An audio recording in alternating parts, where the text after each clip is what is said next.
¿Cuál iglesia? Capítulo 4. El proceso que Dios realizó para obtener su iglesia. Primera parte.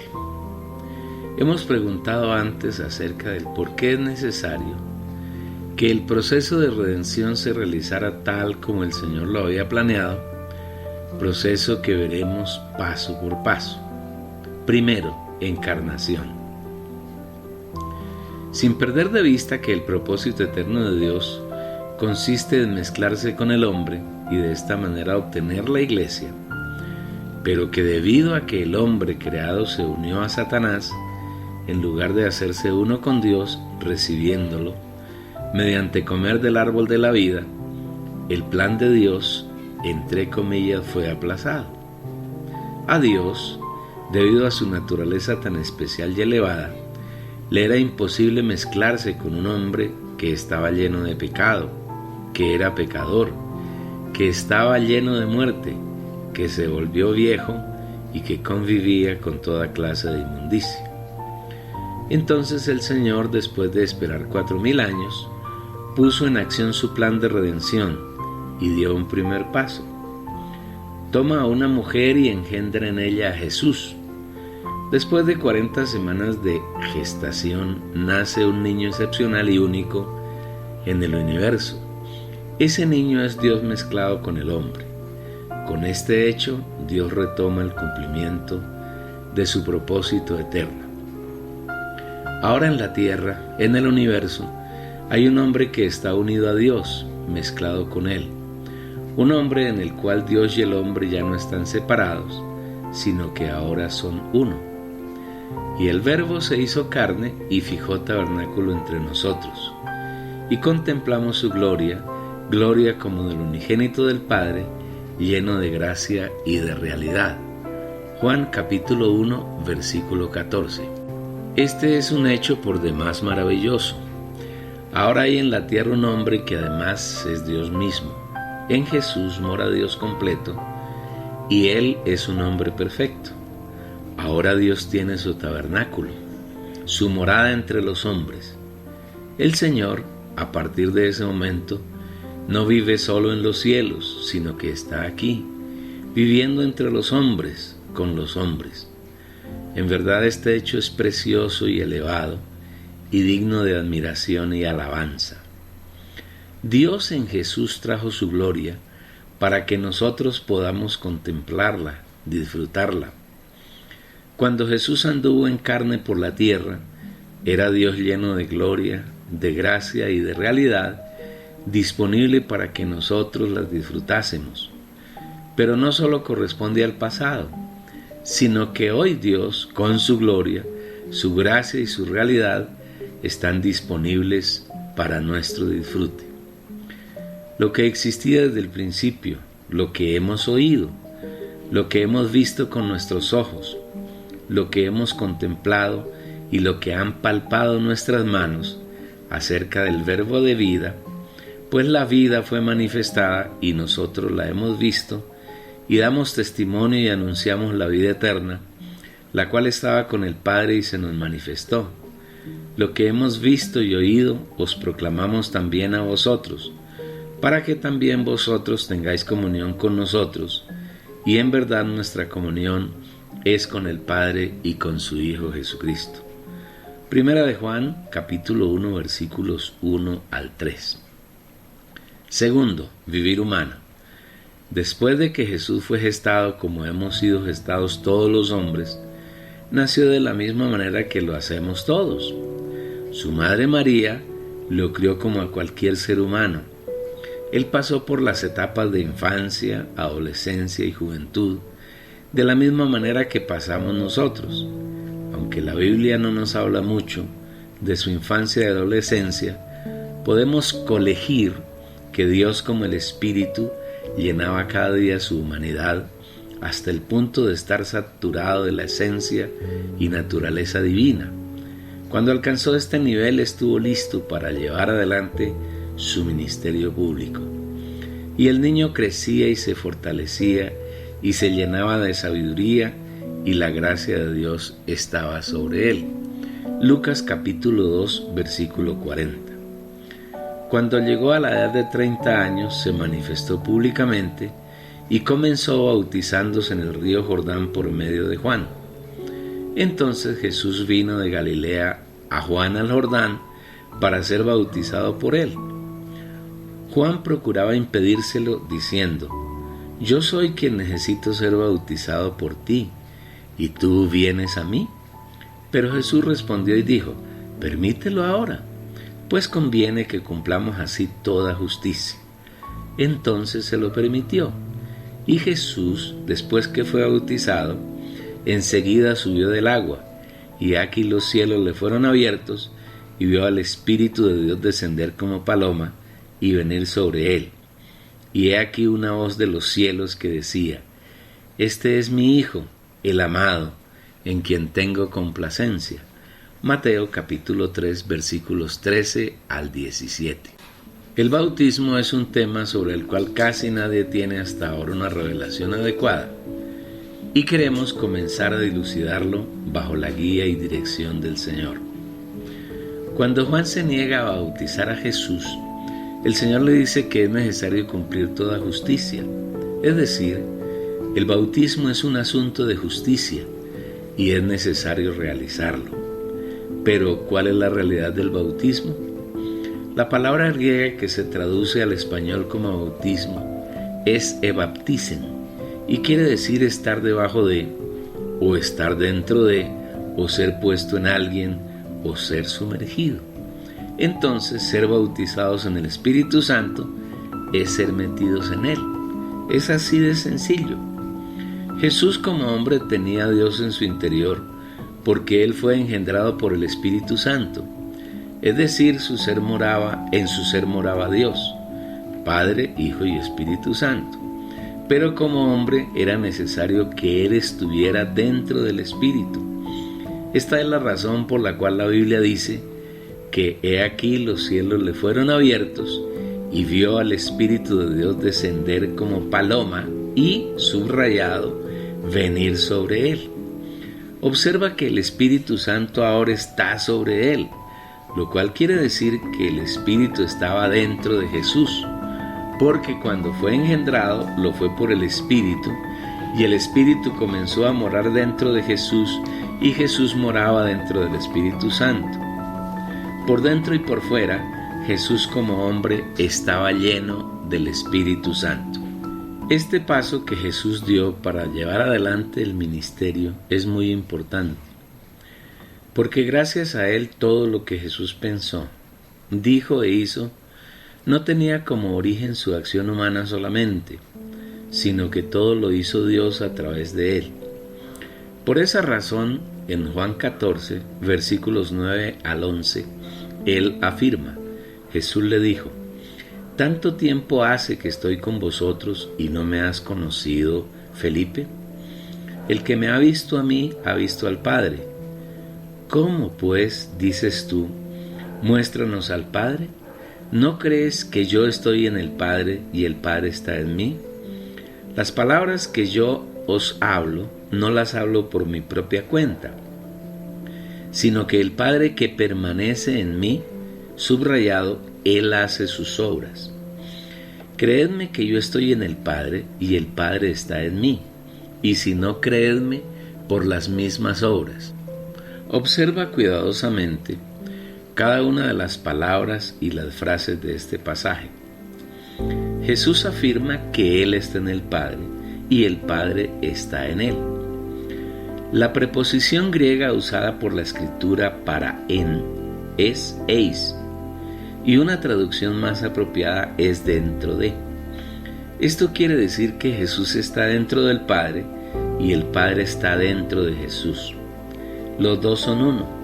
El Padre, el Hijo y el Espíritu son el único Dios.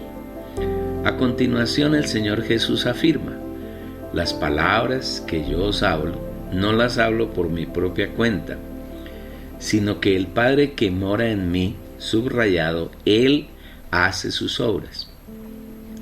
¿Quién hace las obras de Jesús, Él o el Padre? Él y el Padre. El Padre en Él y a través de Él, y Él obrando en perfecta comunión con el Padre. Él viviendo dentro del Padre. Detente en las frases. El Padre que permanece en mí, Él hace, subrayado, sus obras. Nota que es el Padre quien hace las obras en Jesús, y recuerda además la afirmación de Jesús en el sentido de que Él y el Padre son uno.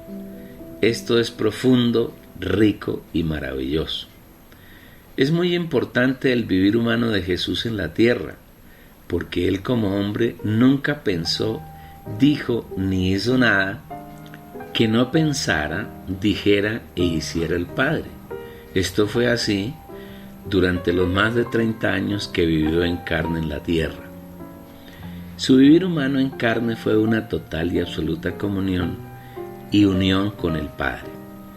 Destacamos este hecho porque nos demuestra que si Jesús como hombre tuvo una vida de completa comunión y agrado para Dios, nosotros sus hijos podemos vivir una vida similar de agradar en todo al Señor y permitir que Él haga en nosotros sus obras, su voluntad.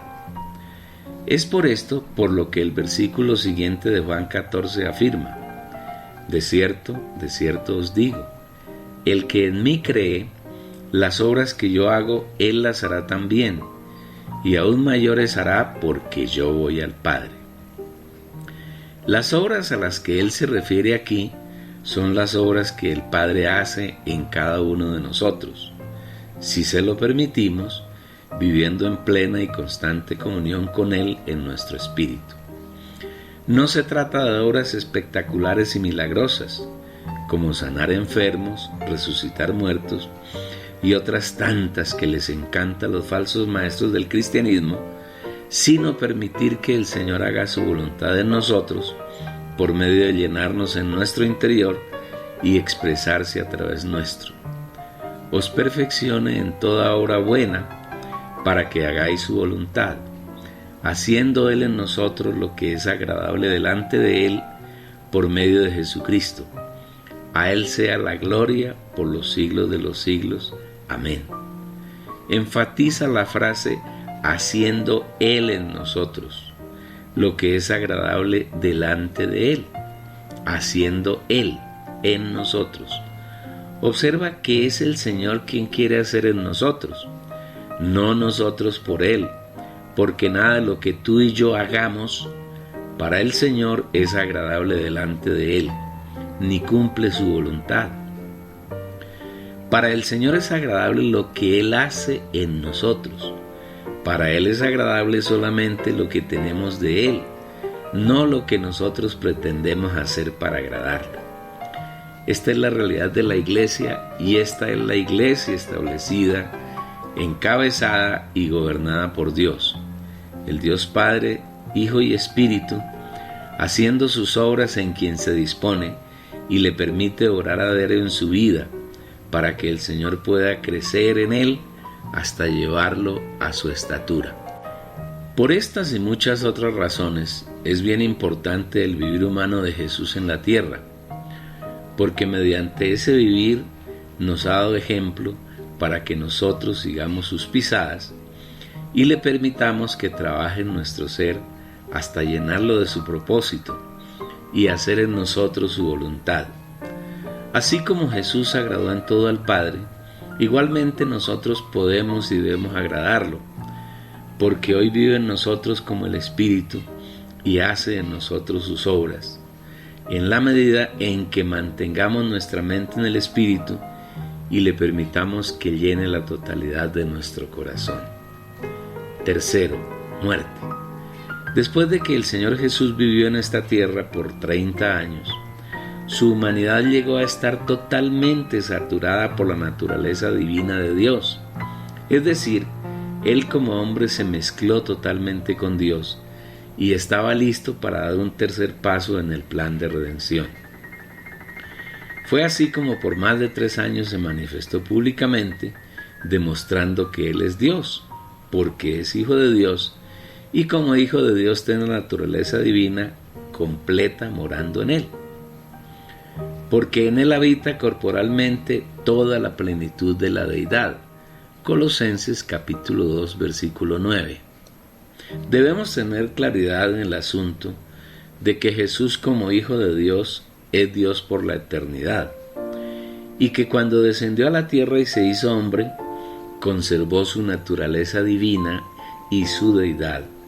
De lo único que se despojó fue de su gloria, porque la gloria de Dios no puede habitar en medio del hombre lleno de corrupción. Esto lo vemos con mucha claridad en Juan 17:5. Ahora pues, Padre, glorifícame tú junto contigo con aquella gloria que tuve contigo antes que el mundo fuese. Ahora el Señor Jesús estaba listo para ir a la muerte. Este es un paso muy importante en el plan de redención. Y es necesario que pongamos toda nuestra atención para que el Señor pueda revelarse en nuestro espíritu y en nuestra alma podamos conocer la importancia que tiene la muerte de nuestro Señor y qué fue lo primero que Él hizo mediante ella. La religión cristiana tiene ciertas celebraciones en una época del año, dizque para conmemorar la muerte del Señor. Y esa celebración no es más que una burla inventada por Satanás para que las personas no alcancen a tener una idea cierta de la importancia que tiene la muerte del Señor en su plan de redención. Es así como el catolicismo, en sus dos ramas, hace desfiles, le hace procesiones, con un muñeco untado de pintura roja que, según ellos, representa la sangre del Señor. La gente, guiada por el sacerdote católico, adora a ese muñeco convirtiendo el rito en una orgía satánica de adoración al diablo y a sus demonios. ¿No es esto una burla de la muerte del Señor? Claro que lo es. Por el lado del protestantismo, aunque no tienen muñecos para desfilar, sí imitan esas celebraciones reuniéndose para hablar un poco de insensateces, aparentemente basadas en la Biblia, y es muy común el llamado, entre comillas, sermón de las 7 palabras, que no son más que palabrerías, retóricas sin ninguna revelación, que se convierte a la vez en una burla al hecho maravilloso de la muerte del Señor Jesús. Es por esto por lo que el Señor nos impele a mostrar algunos elementos importantes que envuelven su muerte. Por el hecho de que Dios se hubiera hecho hombre en Jesús, era indispensable que Él muriera. No tenía ninguna posibilidad de no morir, porque de la manera que está reservado a los hombres, que mueran una sola vez, y después de esto el juicio. Hebreos capítulo 9, versículo 27. En el momento en que Dios decidió hacerse hombre, se sometió a pasar por todas las situaciones que vivimos los hombres, menos llenarse de pecado. Lógicamente Jesús no tuvo pecado, porque en su humanidad no habitó Satanás. Jesús fue engendrado directamente por Dios en María y no fue engendrado por un hombre. Si hubiese sido engendrado por José, habría recibido la naturaleza pecaminosa, pero él fue engendrado por el Espíritu Santo. Su concepción fue santa, separada completamente del pecado. David afirma que, he aquí en maldad he sido formado, y en pecado me concibió mi madre. Salmo 51, versículo 15. Esto no quiere decir de ninguna manera que engendrar un hijo en el matrimonio sea pecado, o sea un hecho de maldad. Lo que quiere decir es que en el momento que un hombre engendra un hijo, ese hijo es engendrado con la naturaleza pecaminosa. No fue así con Jesús, porque Él no fue engendrado por un hombre. Los varones transmitimos a los hijos la naturaleza pecaminosa. Así las cosas, entonces concluimos que no era posible que Jesús escapara de la muerte. De otro lado, la muerte de Jesús no fue producto del azar o del odio que tenían los judíos por Él, o de la prepotencia de los gentiles, representados en este caso por los romanos, sino que la muerte de Jesús había sido planeada por Dios desde la eternidad.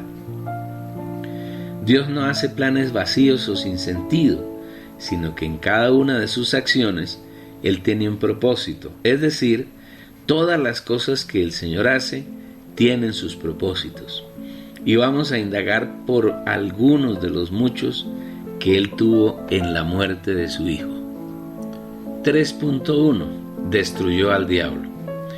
Desde el momento en que el lucero hijo de la mañana se rebeló contra su Creador, se convirtió en enemigo y adversario de Dios, y siempre se ha propuesto oponerse y dañar el plan de Dios. Por eso, cuando se dio cuenta de que Dios había creado al hombre y que tenía como propósito principal morar en él, en Génesis 3, el diablo en forma de serpiente atrajo a Eva y por medio de ella a Adán, y los indujo a que comieran del árbol de la ciencia del bien y del mal, árbol que es la corporificación de Satanás y que representa el pecado. Cuando Adán y Eva comieron del fruto del árbol de la ciencia del bien y del mal, en realidad, entre comillas, comieron a Satanás. Permitieron que el diablo ocupara en el hombre el lugar que el Señor anhelaba ocupar. Ahora Dios no podía entrar en el hombre, porque éste estaba ocupado por Satanás. Entonces el Señor determinó por medio de su muerte destruir a Satanás. Así que, por cuanto los hijos participaron de sangre y carne, de igual manera Él participó también de lo mismo, para destruir por medio de la muerte al que tiene el imperio de la muerte, esto es, al diablo. Hebreos capítulo 2, versículo 14. Ponga mucho cuidado a las palabras y a las frases contenidas en este versículo. Cuando Dios fue concebido en el vientre de María, tomó carne y sangre lo mismo que nosotros. Pero ese hecho tiene un objetivo muy importante: morir, y por medio de la muerte destruir al diablo, quien es el emperador de la muerte. Mediante la muerte de Jesús, Satanás fue destruido. Ya no puede operar más en nosotros. En las iglesias cristianas contemporáneas, que son las iglesias de los hombres, le dan mucha importancia a Satanás. Los feligreses confiesan que Satanás los ataca, los estorba, les habla, los impide, los tienta y le dan otras tantas glorificaciones al enemigo de Dios, y no se dan cuenta que en ese perverso, o mejor que ese perverso, fue destruido en la cruz del Señor, y ahora nada puede hacer contra nosotros, los hijos de Dios, porque ya fue aniquilado. Es verdad que Él ataca a las gentes que están en el mundo, porque ellas están bajo su dominio. Sabemos que somos de Dios y el mundo entero está bajo el maligno. Primera de Juan capítulo 5, versículo 19. Espero que tú, querido hermano, logres captar la diferencia entre ser de Dios y ser del mundo. Nosotros, quienes fuimos escogidos por el Señor antes de la fundación del mundo, somos de Dios. No somos del mundo, y por esa razón Satanás para nosotros está destruido, porque el Señor lo destruyó en su muerte, mientras que las personas que están en el mundo viven bajo el gobierno de Satanás. El diablo no puede atacarnos porque somos de Dios, y para nosotros está completamente destruido, y nosotros estamos escondidos en Dios, porque habéis muerto y vuestra vida está escondida con Cristo en Dios. Colosenses capítulo 3, versículo 3. Si Satanás nos busca, no puede encontrarnos, porque estamos escondidos en Dios. Si tú eres atacado por Satanás, dudo que hayas nacido de nuevo, que seas un hijo de Dios, y en ese caso estás en el mundo, y el mundo entero está postrado bajo Satanás. 3.2. Anuló, acabó y destruyó al pecado. Cuando Adán y Eva comieron del fruto del árbol de la ciencia del bien y del mal, recibieron en ellos el pecado. El pecado es la naturaleza satánica y está tipificado en Génesis por el fruto del árbol de la ciencia del bien y del mal. Del árbol de la ciencia conocimiento del bien y del mal no comerás, porque el día que comieres de él, de seguro morirás. Génesis capítulo 2, versículo 17. Observa que en este versículo la consecuencia de comer del árbol de la ciencia, del bien y del mal, es la muerte. Y compáralo con Romanos 5:12. Por tanto, como el pecado entró en el mundo por medio de un hombre, y por medio del pecado la muerte, y así la muerte pasó a todos los hombres, por cuanto todos pecaron. Estos dos versículos tienen un resultado común, la muerte. En Génesis, la muerte es consecuencia de comer del árbol de la ciencia, del bien y del mal, mientras que en Romanos la muerte es consecuencia del pecado. Esto nos lleva a deducir que el fruto del árbol de la ciencia, del bien y del mal es el pecado. ¿Pero qué es el pecado? Leamos 1 de Juan capítulo 3 versículo 8. El que practica el pecado es del diablo, porque el diablo peca desde el principio. Y leamos Juan capítulo 8 versículo 44. Vosotros sois de vuestro padre el diablo, y los deseos de vuestro padre queréis hacer. Él ha sido homicida desde el principio, y no ha permanecido en la verdad, porque no hay verdad en él. Cuando habla mentira, de lo suyo habla, porque él es mentiroso y padre de mentira. El primer versículo dice que el diablo peca desde el principio. ¿Por qué peca? Porque esa es su naturaleza. El pecado es la naturaleza de Satanás. El segundo versículo afirma que el diablo no puede hablar nada que no sea mentira, porque su naturaleza es mentirosa. Esto nos lleva a concluir que el pecado es la naturaleza satánica. Entonces, cuando Adán y Eva comieron del fruto del árbol de la ciencia, del bien y del mal, introdujeron en ellos la naturaleza pecaminosa, la naturaleza de Satanás, el pecado, y se constituyeron pecadores. Esa herencia pecaminosa se transmitió desde Adán hasta nosotros, y todos fuimos constituidos pecadores. ¿Qué hace el pecado en los hombres? Para responder, leamos Romanos capítulo 7, versículos 15 al 17 y versículo 23. De manera que ya no soy yo quien obra aquello, sino el pecado que mora en mí. Pues yo sé que en mí, esto es, en mi carne, no mora el bien, porque el querer el bien está en mí, pero no el hacerlo.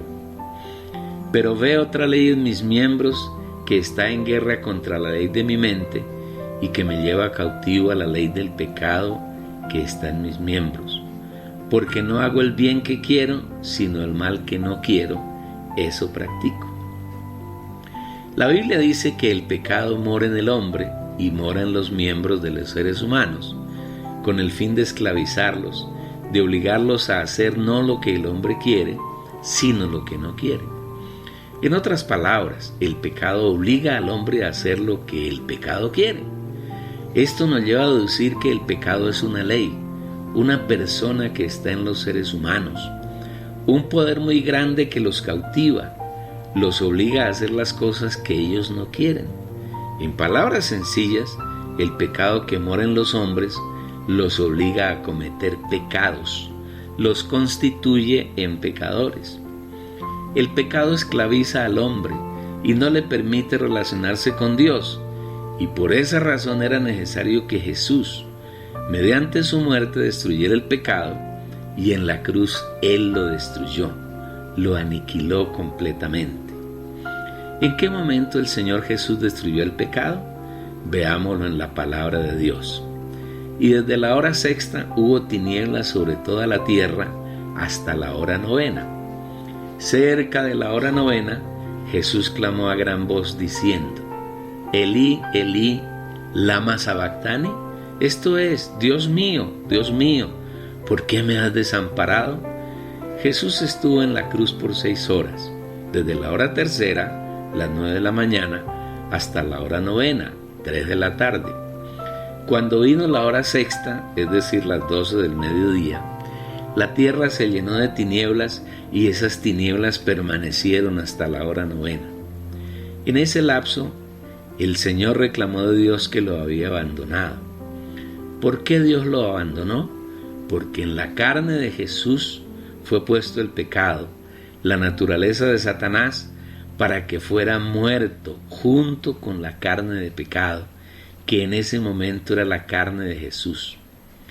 Porque lo que la ley no pudo hacer, por cuanto era débil por la carne, Dios enviando a su Hijo en semejanza de carne de pecado, y en cuanto al pecado, condenó al pecado en la carne. La ley, debido a su debilidad, no pudo vencer el pecado, más bien lo manifestó. Lee detenidamente Romanos 7 y vas a encontrar más revelación sobre el tema. Como la ley no pudo vencer al pecado, Dios entonces, en su Hijo, tomó carne en semejanza de pecado y mediante su muerte condenó, eliminó, anuló, quitó el pecado. Ahí se cumplió lo que había anunciado Juan el Bautista. He aquí el Cordero de Dios que quita el pecado del mundo. Juan capítulo 1 versículo 29. Y lo corroboramos con las palabras de 2 a los Corintios capítulo 5 versículo 21. Al que no conoció pecado, por nosotros lo hizo pecado, para que nosotros viniésemos a hacer justicia de Dios en él. ¿Y qué importancia tiene ese hecho para nosotros? Mucha. Porque para nosotros los hijos de Dios el pecado ya no existe. Fue eliminado, anulado, quitado por el Señor Jesús en la cruz. Si antes fuimos pecadores, ya no somos. Ahora somos santos. Si tú, apreciado hermano, confiesas que eres un pecador y eres una persona regenerada, estás haciendo vana la muerte del Señor Jesús. La cruz no ha logrado ningún efecto en ti. Lamentablemente, casi todos los cristianos se confiesan pecadores, incluidos los hijos genuinos de Dios que se encuentran entre ellos porque les falta revelación, visión y realidad de la excelsa obra del Señor Jesús en la cruz, obra que hizo exclusivamente para nosotros. Preguntarás que si esto es verdad, ¿por qué todavía cometes pecados? Y te digo honestamente que si aún pecas no eres hijo de Dios. Es decir, no has sido regenerado, no has nacido de nuevo, porque todo aquel que permanece en Él no peca. Todo aquel que peca no le ha visto ni le ha conocido. El que practica el pecado es del diablo, porque el diablo peca desde el principio. Todo aquel que es nacido de Dios no practica el pecado, porque la simiente de Dios permanece en él y no puede pecar porque es nacido de Dios. Primera de Juan capítulo 3 versículos 6, 8 y 9. La palabra es muy clara y contundente en relación con el pecado. Para nosotros los hijos de Dios, el pecado es historia muy lejana. Ya no somos pecadores, somos santos. No podemos pecar porque la simiente de Dios permanece en nosotros. No comas más cuentos religiosos. Si somos hijos de Dios, el pecado no se enseñorea de nosotros porque ha muerto y ahora nosotros vivimos bajo la ley del Espíritu de vida. Porque la ley del Espíritu de vida me ha librado en Cristo Jesús de la ley del pecado y de la muerte. Romanos capítulo 8 versículo 2. No le creas a quien escribe este libro, créele al Señor y a su palabra. Aún más, sabiendo esto, que nuestro viejo hombre fue crucificado juntamente con él, para que, subrayado, el cuerpo de pecado sea anulado, a fin de que no sirvamos más al pecado como esclavos. Porque el que ha muerto ha sido justificado del pecado. Así también vosotros, subrayado, considerados muertos al pecado, pero vivos para Dios en Cristo Jesús. No reine, pues, el pecado en vuestro cuerpo mortal, de modo que obedezcáis a las concupiscencias del cuerpo, ni tampoco presentéis vuestros miembros al pecado como armas de injusticia, sino presentaos vosotros mismos a Dios como vivos de entre los muertos, y vuestros miembros a Dios como armas de justicia. Porque, subrayado, el pecado no se enseñoreará de vosotros, pues no estáis bajo la ley, sino bajo la gracia. Y, subrayado, libertados del pecado, fuisteis hechos esclavos de la justicia. Mas ahora que, subrayado, habéis sido libertados del pecado y hechos esclavos de Dios, tenéis por vuestro fruto la santificación y como fin la vida eterna. Romanos capítulo 6, versículos 6, 7, 11 al 14, versículos 18 y 22. Más claridad no podemos exigir. El Señor mediante su muerte nos ha libertado del pecado. Ya no somos pecadores. Ahora somos santos. Y cada día el Señor nos santifica más, hasta hacernos iguales a Él en santidad. A pesar de toda esta palabra que el Señor nos brinda, podrás argumentar con 1 Juan 1:8 que dice: si decimos que no tenemos pecado, nos engañamos a nosotros mismos y la verdad no está en nosotros. Y es un buen argumento. Aparentemente este versículo afirma que aun siendo hijos de Dios, somos pecadores y seguimos pecando. No cometas el error del cristianismo de tomar un versículo, aislarlo y hacer una doctrina que consideras infalible, engañándote a ti mismo y engañando a otros. Es necesario que en cada ocasión observes el contexto, que generalmente se encuentra en los versículos anteriores y o en los posteriores. Veamos entonces el versículo 7. Pero si andamos en luz como Él está en luz, tenemos comunión unos con otros, y la sangre de Jesús su Hijo nos limpia de todo pecado. Si eres una persona escogida por el Señor desde antes de la fundación del mundo, y en el tiempo fuiste llamado por el Señor y regenerado, debes andar en luz. Las tinieblas pasaron, ahora podemos vivir en el trono de Dios y vivir en su luz. Y eso es suficiente para que seamos limpios de todo pecado. El versículo 9: si confesamos nuestros pecados, Él es fiel y justo para perdonarnos nuestros pecados y limpiarnos de toda injusticia. Si nuestro vivir es en luz, como debe ser, la luz nos alumbra para ver cómo está nuestra situación frente al Señor. Y luego que confesamos, somos limpios de cualquier falta y lo somos para siempre. Terminemos con el versículo 10. Si decimos que no hemos pecado, le hacemos a Él mentiroso y su palabra no está en nosotros. Observa bien el tiempo del verbo, es pasado. Claro que fuimos pecadores, que vivimos en un tiempo lleno de pecado, y negarlo sería como decir que el Señor es mentiroso y su palabra estaría lejos de nosotros. Atiende a lo que el Espíritu nos dice en Efesios 2, versículos 1 al 6. Y vosotros estabais muertos en vuestros delitos y pecados, en los cuales, subrayado, anduvisteis en otro tiempo, siguiendo la corriente de este mundo, conforme al príncipe de la potestad del aire, del espíritu que ahora opera en los hijos de desobediencia, en los cuales también, subrayado, todos nosotros nos conducíamos en otro tiempo, en los deseos de nuestra carne, haciendo la voluntad de la carne, de los pensamientos, y, subrayado, éramos por naturaleza hijos de ira, lo mismo que los demás.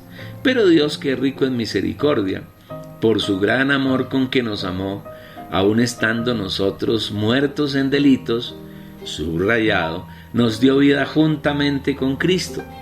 Por gracia habéis sido salvos. Y, subrayado, juntamente con Él nos resucitó. Y asimismo nos hizo sentar en los lugares celestiales en Cristo Jesús. Una vez ponle atención al tiempo de los verbos. Estábamos muertos, correspondía al pasado. Anduvimos, es pasado. Nuestro andar era conforme a Satanás, nos conducíamos. También es pretérito, indicando que es cosa del pasado. Otro verbo que hay en el pasaje es éramos. También se relaciona con el pasado. Además, el hecho de que Dios nos haya amado y nos haya dado vida juntamente con Cristo, y nos haya resucitado con Cristo, y nos haya sentado en lugares celestiales en Cristo Jesús, corresponde al pasado. Es decir, son hechos consumados e irreversibles. De ninguna manera Dios sentaría pecadores en lugares celestiales en Cristo. Él ha eliminado el pecado y ha limpiado nuestros pecados. Ahora somos santos, somos justos, estamos llenos de vida, tenemos sus atributos y sus virtudes y las estamos disfrutando. Ya no somos pecadores. Por favor, créelo. Finalizamos así este capítulo 4, el proceso que Dios realizó para obtener la iglesia. Vendrá el quinto, el capítulo 5. No lo pierdas porque continuaremos hablando de este mismo tema, muy rico y disfrutable. Dale un like, un me gusta, suscríbete. Es interesante para que continuemos revelando, mostrando esta palabra que el Señor nos ha revelado. Comparte con tus amigos, con tus familiares, con tus conocidos. Todos necesitamos esta rica palabra que el Señor en su misericordia nos ha suministrado.